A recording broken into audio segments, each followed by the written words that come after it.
হে ভগবান, তোমার জন্যই আমি এই দুনিয়াতে এসেছি। তুমি ছাড়া আমি কিছুই না, কিছুই করতে পারি না, কিছু হতে পারবো না। আর তুমি বিনা কিছু হতে চাইও না। যে কাজের জন্য তুমি আমাকে এই ধরাধামে পাঠিয়েছো, তুমি ছাড়া আমার পক্ষে সেই কাজ করা একেবারেই সম্ভব নয়।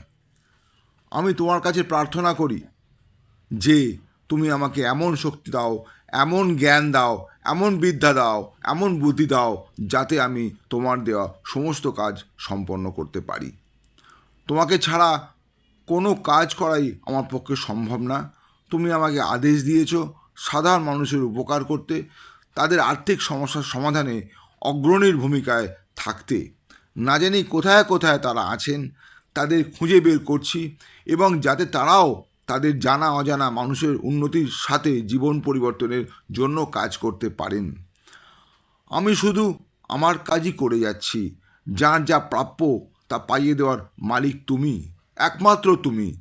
আমি আমার সম্পূর্ণ সত্তা তোমার কাছে সমর্পণ করেছি। তুমিই আমার সব। আমি শুধু তোমার আজ্ঞাবহ কর্মী মাত্র। তোমার ইচ্ছাতেই আমি সমস্ত কর্ম করছি।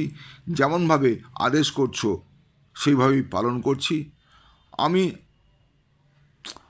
আমি তোমার এক নগণ্য বাচ্চা, তার চাইতে আর বেশি কিছু নয়। হে ভগবান, আমি তোমাকে জানাই নতমস্তকে শতকোটি প্রণাম। আমি কমল অধিকারী। রোজ ভোরবেলায় ঘুম থেকে ওঠার পরে আমি এই মন্ত্র পাঠ করি এবং তার কাছে নিজেকে সমর্পণ করে আমার যা মনের কথা সেটা তাকে জানাই। তিনি আমাকে দিয়ে তার কাজই করিয়ে নেন। আজকে আমাদের দুনিয়াতে প্রচুর মানুষের অর্থাকষ্ট চলছে, কাজ নেই, ঠিক মতন ইনকাম নেই, তাদের সবার জন্য যাতে উপকারে লাগতে পারি সেই চেষ্টাই আমি অনবরত করে যাচ্ছি। ভগবানের কাছে আমার নিবেদন এবং আবেদন, তিনি যেন আমাকে দিয়ে সেই সব কাজ করিয়ে নেন।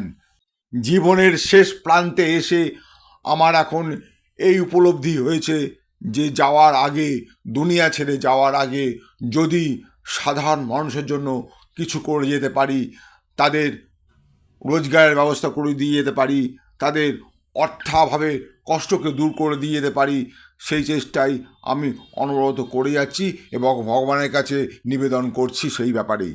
ভগবান, তুমি সবাইকে ভালো রাখো, আনন্দে রাখো এবং খুশিতে ভরিয়ে তোলো। আর আমি যদি আমার অজান্তে কোনো অপরাধ বা অন্যায় কাজ করে থাকি, তাহলে আমাকে ক্ষমা করে দিও হে ভগবান। তোমার কাছে এইটুকুনি আমার প্রার্থনা রইল।